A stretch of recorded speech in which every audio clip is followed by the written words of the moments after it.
magaling sa pagluluto ah. Galing naman talaga yan. Parang ikaw pa lahat nagluluto eh. Pasa lasoy ko Vietnam.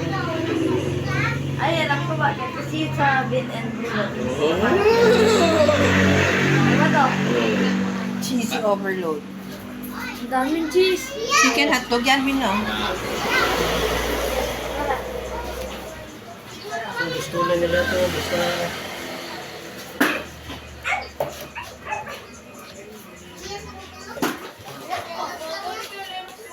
Juicy ito, Ling.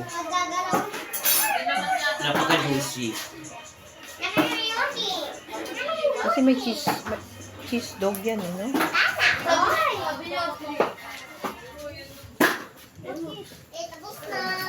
Sabi mo, ayun mo, bottle. Jesus is our food. Kaya dapat yung mayo, bilhin mo yung matamis, yung gadon, ganyan. Para mura. Ano yun, yung cupay?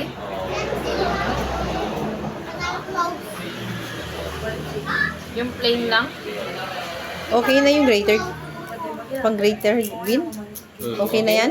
Kaso Oo. pinong-pino siya. Madaling pa kayo. Napansin ka nga, pero liaway ko. Anong cheese ang maganda kaya? Yung medyo matigas. Yung ano, okay. Keso. Yung blue. Eden Ba, dapat. parehas kami? Eden. Diba, sinabi ko naman na eh. Maganda yung Oh, keso. ito yung isa. Yung isa naman. Beef, beef. Iba yung flavor ba yan? Yes. Beef, beef sa kuya. Ito mo may nag-video pa eh. Nakawala ko yung...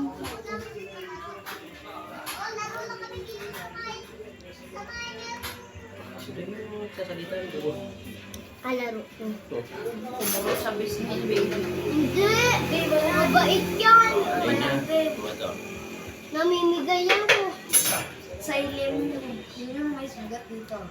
Yan ang itinagat ko. Wala na siyang ano eh. Wala na siyang sugat dito. Wala na. Sa ilim yun eh. Yung ading niya na. Oo. Pero Ari, oh, Bin. kasi kanina siya. Anong to? Yung baby siya. Yan, sa paligid. Ang pangit ang sa dunsog ako.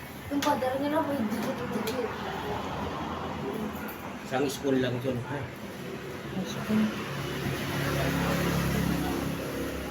Beef. Beef flavor. Yes. Kanino yung beef flavor? Then, yung mustard plain. Tandaan nyo, Bri. Yan ang gusto ko mas. Diba? Alam niya itong blue. Wala nang cheese yan. Wala nang cheese yan. Mustard na yun. Okay. Okay na. Okay na. Oh, stop mo naman!